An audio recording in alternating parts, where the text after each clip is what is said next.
मेरा काम, मेरा प्रोफेशन कुछ ऐसा है जो मैं 12 सालों से लगातार कर रहा हूँ कि हाँ, सुंदर सुर को साज बनाता हूँ, नौसिखिए परिंदों को बाज बनाता हूँ, चुपचाप सुनता हूँ सबकी शिकायतें, फिर उन्हें जमाने बदलने की आवाज बनाता हूँ। सुंदर सुर को साज बनाता हूँ, नौसिखिए परिंदों को बाज बनाता हूँ, चुपचाप सुनता हूँ सबकी शिकायतें, फिर उसे जमाने बदलने की आवाज बनाता हूँ। जाए चाहे कोई चांद पे बना ले बुर्ज खलीफा, मैं तो कच्ची ईंटों से ही ताजमहल बनाता हूँ। इतना ही है, मेरा हो गया, मैं जाऊं, इतना ही है काम। मैं इस इंडस्ट्री के लिए इतना ही बोलूंगा। एक लाइन दुनिया ने आपको जिस भी तरीके से ठुकराया, जहां पे भी आप अपने सपने पूरे नहीं कर पा रहे थे, जहां पे भी आप अपनी लाइफ को लाइफ स्टाइल में नहीं कन्वर्ट कर पा रहे थे, जब आप अपनी जिंदगी में फ्रस्ट्रेटेड परेशान हो गए, चाहे वो पढ़ाई हो या घर गृहस्थी हो, जहां पे आपको लगा अब सब अंत हो गया, पलट कर देखना, हमारे पास आ जाना। इसके बाद हम जिंदगी की ऐसी शुरुआत करेंगे ना, ऐसी शुरुआत करेंगे, इसके बाद हर आदमी बोलेगा भाई रे भाई क्या कर डाला यार, तेरे जैसा बनने का। आज 21वीं सदी का सबसे बड़ा चमत्कार आपके सामने पड़ा हुआ है। आज इस इवेंट में आप आए हैं, 21वीं सदी के अंदर सबसे ग्रोइंग इंडस्ट्री डायरेक्ट सेलिंग है मेरे दोस्त, and this is Pramod Singh. मैं आए हुए तमाम लोगों का आज मुझे अभी बघारे ने बताया मंडला से लोग आए। कितने लोग आए भाई मंडला से? ओ, सबसे दूर वाले तुम्हें लोग हो। yes, पर तुम मेरा लोकल जो नेटिव प्लेस है, तुम मेरे पड़ोसी हो। तुम वहां से आए हो जहां मैं रहता था। एक बार ये हमारे जो सबसे दूर से आए हुए इनके लिए जोरदार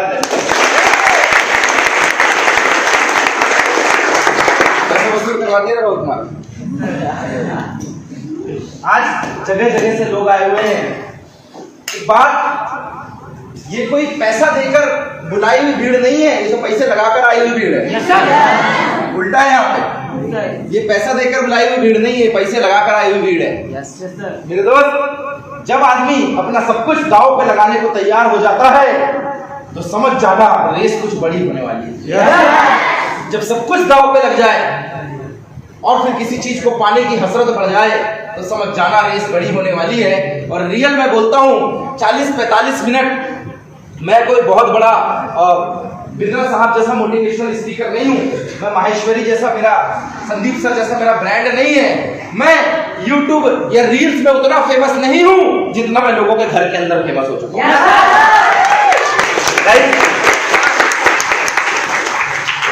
मैं ये तो नहीं बोलता कि आप मेरी बात सुन के 2-4 करोड़ रुपए कमा लेंगे, नहीं बोले बोला तो था।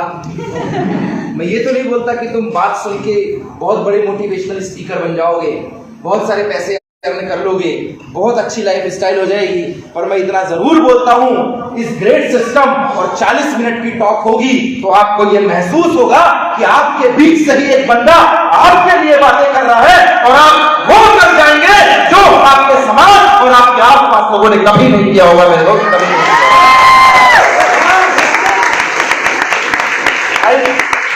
लो मिडिल क्लास फैमिली का बैकग्राउंड है मेरा। लो मिडिल क्लास मतलब बैकग्राउंड था, नॉट है। Low middle class in the sense जहां कपड़े आपको तब मिलेंगे जब पुराने वालों की धज्जियां उड़ जाए। कहने का मतलब 4 बार जब सिलाई हो जाए, उसमें सिलाई का सुई धागा भी नहीं घुस रहा, बोले अब खिल गया है ना। कॉलर एक बार सामने से फटती है लो मिडिल क्लास की, फिर उसको पलटा के सिल दिया जाता है, दूसरी बार फिर फटती है। आम आदमी का क्या, हर दिन एक नई शर्ट। तो अपन लो मिडिल क्लास फैमिली वाले थे, जहां पे बाइक एक सपना हुआ करता था। घर में आटा है तो तेल नहीं है, तेल है तो दाल नहीं है, दाल है तो चावल नहीं है, सब है, सारी गैस खत्म हो गई है। अगर खाने जाना है ना, कभी सोचना पनीर की सब्जी खाने जाना है तो शादी पार्टी का इंतजार करना पड़ता था। मैं एक ऐसी फैमिली से बिलोंग करता था जहाँ स्कूल की फीस आज तक कभी टाइम से कभी नहीं भरी गई। हमेशा पूछा था स्कूल की फीस लास्ट डेट कब है। I belong to such kind of family. Dress code कभी मिला ही नहीं दोस्त, वही पुराने घिसे पिटे पहन के जाना है। नए वाले तब मिलेंगे जब इसकी 2-4 बार तुरपाई सिलाई हो जाएगी। नए जूते तब मिलेंगे जब पुराने फट जाएंगे। स्लीपर सैंडल पहन के जाना है जब टीचर 2-4 बार बाहर खड़ा कर देगा कि आपकी ड्रेस कंप्लीट नहीं है। बार बार घर में जाके कंप्लेन करो तब जाके आपको कुछ मिलेगा। I belongs to such kind of family. Parties हमारे लिए अच्छा खाना हुआ करती थी, शादियों में जाना हमारे लिए टिप टॉप होने वाला कार्यक्रम हुआ करता था, और हमारे सबसे अच्छे कपड़े, आम आदमी के सबसे पुराने या धुले हुए कपड़े हमारे सबसे अच्छे कपड़े हुआ करते थे। हम साल में एक कपड़ा छुपा कर रखते थे कि दिवाली के दिन या किसी के यहाँ शादी में जाना तो ये पहनना है, बाकी टाइम ड्रेसिंग सेंस होता ही नहीं था। I belong to such kind of family, और मैं बोलता हूँ लो मिडिल क्लास का होना अच्छी बात है। आदमी का गरीब होना बहुत अच्छी बात है, आदमी का मध्यम वर्गीय परिवार से होना बहुत अच्छी बात है। आदमी पूरे टाइम सपना देखता है मार्केट में फॉर्च्यूनर निकली होगी, क्या गाड़ी है, मेरे बाप के पास होती तो मजा आ जाता। गलत बात। एक पल्सर निकलती तो आदमी के दिमाग में आता साला अपने को मिल गई ना तो कॉलेज में ऐसा चमकाऊंगा जिसकी कोई हद नहीं। ये सपना हमारे अंदर इसलिए है क्योंकि हम लो मिडिल क्लास से हैं, हमारे पास इन सुख सुविधाओं की कमी है, नहीं मिला हमें, इसीलिए हमारे पास सपना है। मैंने गरीब आदमी को सपना देखकर उसे पूरा करते देखा है, जबकि एक रईस आदमी को गांजे और अफीम की लत में मरते हुए भी देखा है। सपना बहुत जरूरी है आदमी की जिंदगी में, सपना पहले जी। अगर आदमी के अंदर सपना नहीं होता तो आदि मानव और आज के इंसान में कोई ज्यादा अंतर नहीं होता। बदन पे कपड़े किसी का सपना था मेरे दोस्त, जो आज फैशन बनकर मार्केट में बिक रहा है। यहाँ बैठकर मैं दूसरे देश में बात करूंगा, ये किसी का सपना था जो मोबाइल फोन बनकर आज बिक रहा है। मैं अच्छा दिखूंगा, ये किसी का सपना था, आज ब्यूटी पार्लर और सैलून में मेकअप बनकर बिक रहा है। मैं रेसिंग ट्रैक पे ऐसा दौड़ूंगा कि ना कांटे चुभेंगे ना पत्थर, ये किसी का सपना था जो आज स्पोर्ट्स शूज बनकर मार्केट में बिक रहा है। और मान ले ना किसी का सपना था जो ये माइक किसी का सपना था कि एक दिन मैं हजारों लोगों में बोलूंगा तो मेरी आवाज जाएगी, और आज ये जन्म ले चुका है क्योंकि ये किसी का सपना था। ये हॉल किसी का सपना था, ये जन्म किसी का सपना था। और मैं बोलता हूं अगर तेरे अंदर सपना है कुछ कर दिखाने का तो जिंदगी में तू पहली बार एकदम सही जगह में आया है मेरे दोस्त।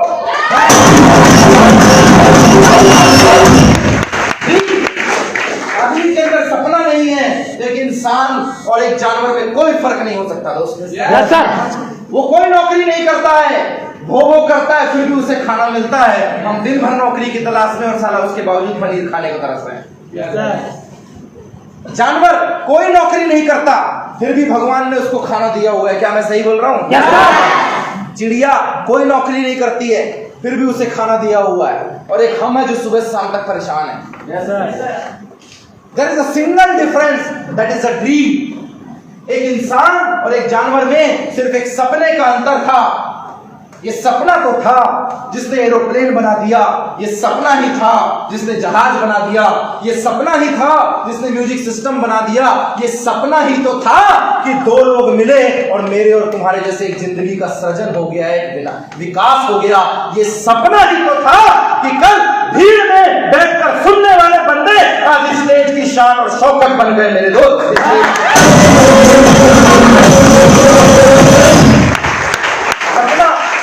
बहुत जरूरी है, और ये होता है, ये सिर्फ मिडिल क्लास के अंदर होता है। और आई फील प्राउड, मुझे गर्व है कि मैं एक ऐसे परिवार से हूं जहां कुछ नहीं था पर साला सपना बराबर था। डमी गाड़ी, जब शोरूम वगैरह में जाओ तो जो डमी होते हैं पुतले, स्पेसिमेन नमूने, डमी के ऊपर जो शर्ट पहनाई जाती थी, जींस पहनाई जाती थी, मेरे अंदर सपना था काश में खरीद लूं। लो मिडिल क्लास था साहब, पैसे नहीं थे। क्लास में कोई महंगा मोबाइल ले आता था, मेरा सपना था कब मेरे पास आएगा। कोई अफसोस नहीं है। मैं एक ऐसे परिवार से था जहां पैदा होने के 1.5 साल बाद पिताश्री गुजर गए। मैं कैसे परिवार से था मैं कैसे परिवार से हूं जहां पे 5 साल की उम्र में बड़ी मम्मी एक्सपायर कर गई। मैं कैसे परिवार से हूं जहां सुबह 5 बजे उठ के दुकान खोलना पड़ता था।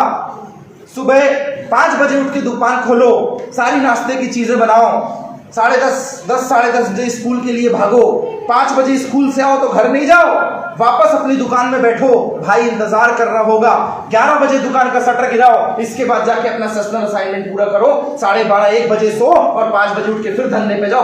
बाप नहीं था ना यार। दिक्कत ये जो अकड़ है ना, तेरे को बताऊं मैं कौन, वो पीछे बैठा है, अपने को पता जमानत देने भी आएगा और सामान भी लेगा।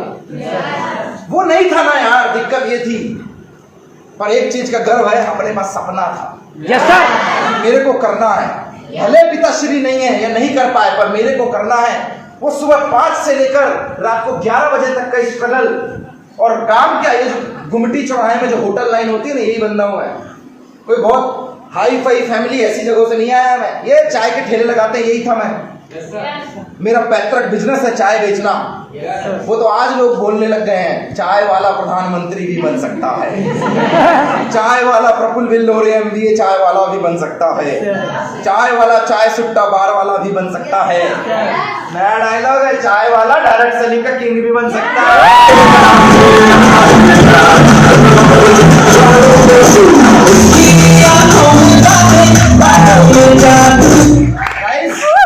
वही चाय बेचा करता था मैं।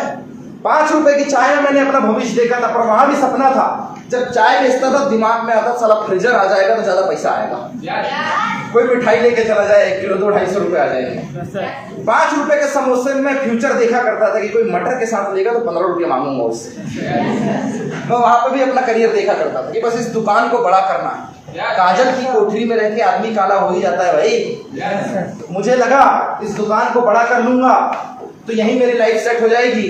जब मेरे भाई ने पूरी जिंदगी यही की, मेरे पिताश्री ने पूरी जिंदगी यही की, तो मुझे भी यही करना है। मैंने ये मान लिया, पर कहता उसे कुछ और मंजूर होता है और उसकी मर्जी के बिना पत्ता नहीं हिलता। जिसे आप मानते हो अल्लाह, राम, रहीम, दीन, पैगंबर, परमात्मा एक, माता जी, देवी जी, जिसे तुम मानते हो, उसकी मर्जी के बिना पत्ता नहीं हिलता। उसे कुछ और मंजूर था, उसने कुछ और सोच रखा था, और दिन बदले। घर वालों ने कहा इस दुकान में तुझे अपनी जिंदगी नहीं काटनी है, तुझे कुछ बेहतर करना और कुछ अलग से काम करना है, तुझे इस दुकान से निकल कर काम करना है और तुझे पढ़ाई में दिमाग लगाना है। ठीक ठाक था पढ़ाई में, मतलब उतना भी टॉपर नहीं था कि बिल्कुल APG से अवार्ड ले लिया हो, ये बहुत ज्यादा टॉपर हो गया, पर इतना टॉपर में ठीक ठाक था कि जिस स्कूल में पढ़ता था वहाँ फर्स्ट रैंक आ जाया करती थी। इतना ठीक ठाक था कि जिस जिले में मैं पढ़ाई किया करता था, अनूपपुर डिस्ट्रिक्ट, उस जिले के अंदर नंबर 1 पोजीशन 12 साल तक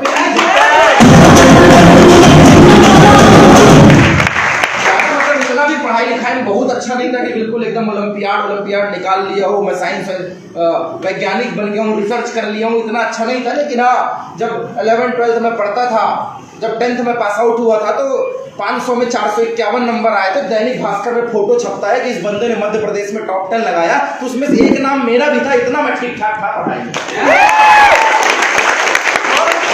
बहुत ज्यादा दिमाग नहीं चलता था, लेकिन इतना था कि जब स्पीच देता था जबलपुर में जाके, तो राष्ट्रपति से 2 बार अवार्ड लिया है।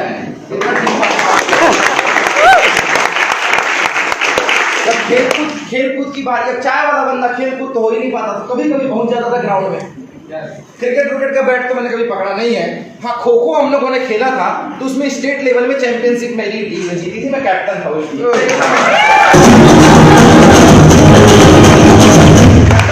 पढ़ेगा लिखेगा तो बनेगा नवाब, और खेलेगा कूदेगा तो होगा खराब। तो अपन भी लगे पढ़ाई करने। गरीब आदमी क्या चाहिए, मौका। हमारे को लगा समझाया गया दुकान, तो दुकान में दे भिड़ गए। फिर बोले दुकान नहीं, बच्चे टाइप का आलम, मोबाइल दे दिया तो भी खेलेंगे, खिलौना दे दिया तो भी खेलेंगे, कुछ नहीं दिया तो सब अपने आप से बर्तन बजा के खेलेंगे। बोले दुकानदारी करना है तो मन लगा। उनने बोला पढ़ाई कर, तो वो भी मन लगा के ऐसी पढ़ाई की कि 2008-9 में मैं इंदौर गया। किसी ने मेरे को समझाया था JEE निकाल लेगा तेरी जिंदगी बन जाएगी। IIT JEE, Indian institute of technology, joint entrance exam, कहता देश का सबसे टफेस्ट एग्जाम होता है। इसके बाद इंजीनियरिंग में एडमिशन मिल गया तो नौकरी तेरी पक्की। इसके बाद इंजीनियरिंग में एडमिशन कर लिया तो तेरी नौकरी पक्की। मैं बोला अब तो यही निकालने का है, अब तो यही निकालने का है। और फिर उसके बाद क्या था, लगा पढ़ाई करने। 1 साल तक ताबड़तोड़ पढ़ाई की मैंने, 1 साल तक ताबड़तोड़ पढ़ाई की मैंने। और फिर क्या था, ज्यादा अच्छा रिजल्ट नहीं आया, JEE में मेरा सिलेक्शन हुआ ही नहीं। 1 साल बाद वापस आया है, सब बोले, मेरे को लगा जिंदगी बर्बाद हो गई। बाद में समझ में आया मैंने 15 नेशनल एग्जाम दिए थे, 15 में 13 एग्जाम तो मैं क्वालिफाई करके बैठा हुआ था।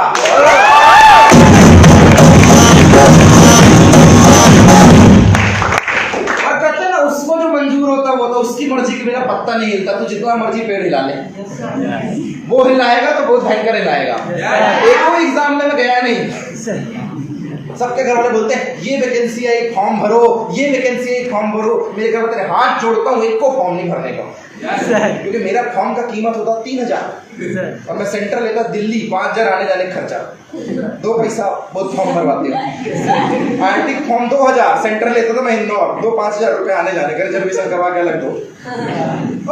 बोल रही हो 10-10 रुपए का फॉर्म भरते हो, इसलिए तुम्हारे घर वाले दे फॉर्म भर, भरने का 5,000 का फॉर्म, सेंटर लेने का इंदौर, भोपाल, दिल्ली, 2 पैसा। तुम लोकल में भरते हो तो वो भी बोलते हैं भरे जा। कोई एग्जाम में नहीं गया मैं, वो भी एक अलग ही कहानी है।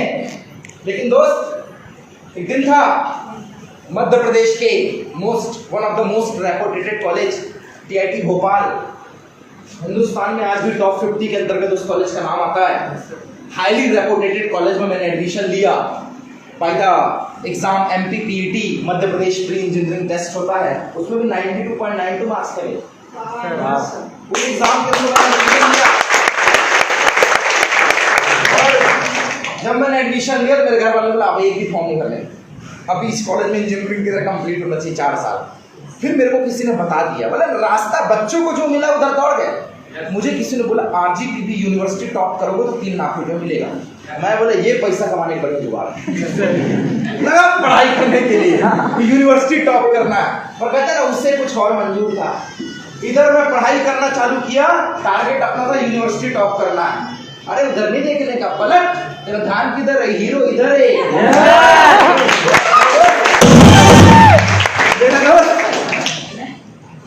RGPV मैंने सोचा टॉप करता हूँ, 3 लाख रुपए मिलेगा, 3 लाख रुपए मिलेगा, सारा इंजीनियरिंग खर्चा निकल जाएगा। पैसे नहीं थे, लोन लेकर पढ़ाई करने गया। मैं कोई स्कॉलरशिप वाला बंदा नहीं हूँ कि बस जाति प्रमाण पत्र लगाया और फ्री में इंजीनियरिंग हो गई। 6 लाख रुपए भरे मैंने इंजीनियरिंग के। 3-3.5 लाख रुपए तो मेरे कॉलेज की फीस थी। 72,000 रुपए पर ईयर फीस भर के पढ़ा हूँ मैं।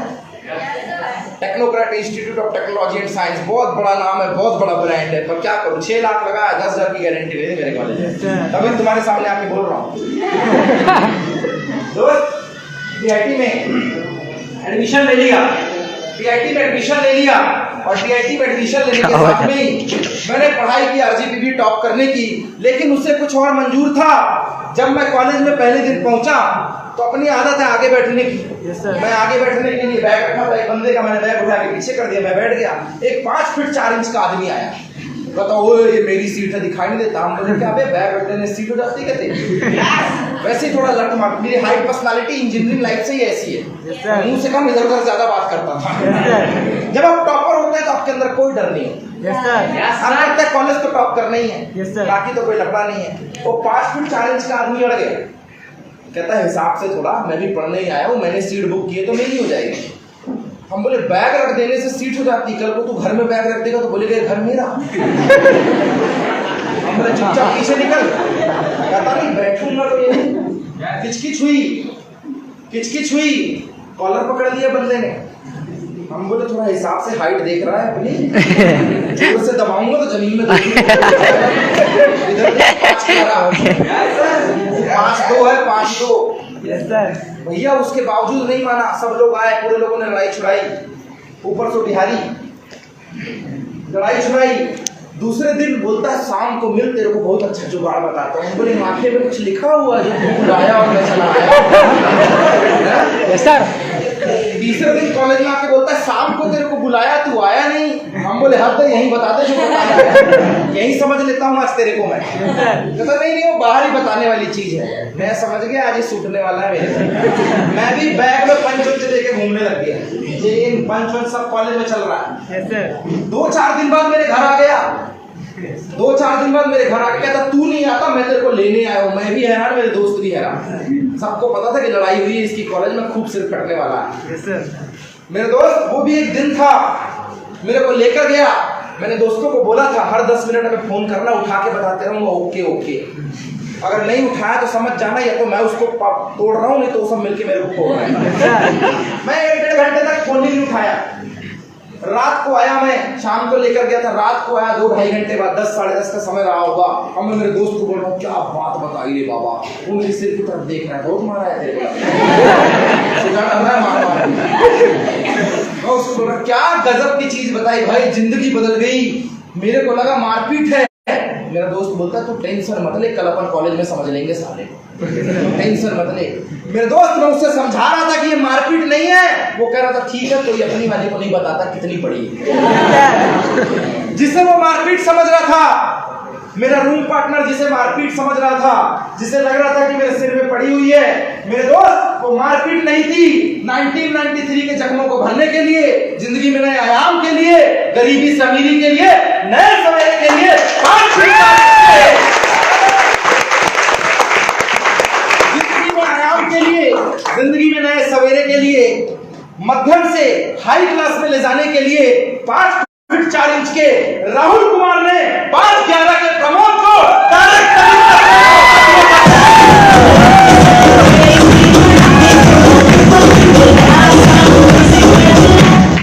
क्या था। फिर तो मेरे को लगा 80 की रफ्तार, पूरा पैसा अपने पास ही आ जाएगा, पर कहता आने के पहले लगाना पड़ेगा। हम बोले दोस्ती चाहिए ले लो, किसी को मारने पीटने जाना, बता 100-150 इकट्ठा कर रहा अभी मैं। कपड़े चाहिए ले लो, घूमने जाना, बताओ कहाँ जाना। दुनिया में तुम्हें जो लगे मांगो, सब मिलेगा, पर पैसा ना मांगो। मेरे को लगा सब ओके, पर पैसा नॉट ओके। इंजीनियरिंग लाइफ में 100 रुपया भी इतनी बड़ी चीज होती है कि शाम को गर्लफ्रेंड को खुश किया जा सकता है, बरोबर ना भाई? भाई साहब बड़ी समस्या क्या हो गया ऋषु? बिट्टू आजकल ऋषु के खर्चे बढ़ गए, आईफोन का कलेक्शन बढ़ता जा रहा है। तो जिंदगी में आयाम के लिए पैसे नहीं थे, जुगाड़ किया, मौके को समझा। दोस्त पैसे हम हर जगह लगाते हैं, जैसे चमका रहे हो ना, किसी का 15-20 से कम का नहीं है, तो नॉर्मल बता रहा मैं। आदमी को लगता है, अभी ऋषु ने बोला, बेले जी ने बताया कि पैसे जुगाड़ करके किया। जब हमें किसी काम के लिए पैसे मांगा जाता है, हाँ अरे मेरे पास पैसे नहीं है, ऐसे मांगने से इज्जत मांग ली, नहीं पैसे नहीं। 15 का मोबाइल घुमा रहे, पैसे नहीं है तो क्या झूल रहा है, जो 6 महीने में खत्म हो जाता। 10-10 हजार का वार्डरोब में कपड़ा भरा हुआ है, वो क्या भरा हुआ है, रद्दीस तो है और क्या है। 5,000 का तो शू का कलेक्शन घर में रखा हुआ है, वो क्या भरा हुआ है। वो जो सुबह खाया शाम को निकाला, सुबह खाया शाम को निकाला। पैसा जब वैसी करना है तो फिर खाया काहे को, वो क्या है, पैसे ही तो है, वो पैसा ही तो है। हम हर जगह पैसा लगाते हैं, लेकिन जैसी बात करियर फ्यूचर की आती है, यहाँ तुम्हें एक दोस्त बिल्कुल नहीं, कैसे हो सकता। बात अपॉर्चुनिटी की है मेरे दोस्त। चीजों की कीमत जगह पे हुआ करती है। अगर सरकारी नल से पानी आए तो कोई कीमत नहीं है, वही बिस्लरी की बोतल में बिके तो 15-20 में आदमी खरीदने को तैयार है। चीजों की कीमत जगह से हुआ करती है मेरे दोस्त। वही पानी जब प्लेन में बिके तो एयरपोर्ट में 70 रुपए में भी आदमी लेता है, और हवा में 150-200 रुपए भी बोतल का देने को तैयार हो जाता है। पानी तो वही है, पर जमीन में बिका तो सस्ता था, हवा में बिका तो महंगा हो गया। चीजों की कीमत जगह की होती है। अगर यही कपड़े ठेले में मिले तो 100 रुपए की 2 शर्ट हो जाती है, और रेमंड के शोरूम में जाओ तो 2000 में एक भी आएगी, ये पता ही नहीं चलता है। क्या मैं सही बोल रहा हूं? चीजों की कीमत जगह पे होती है मेरे दोस्त। कीमत पानी की नहीं, कीमत प्यास की होती है। कीमत कपड़ों की नहीं, कीमत फैशन की होती है। कीमत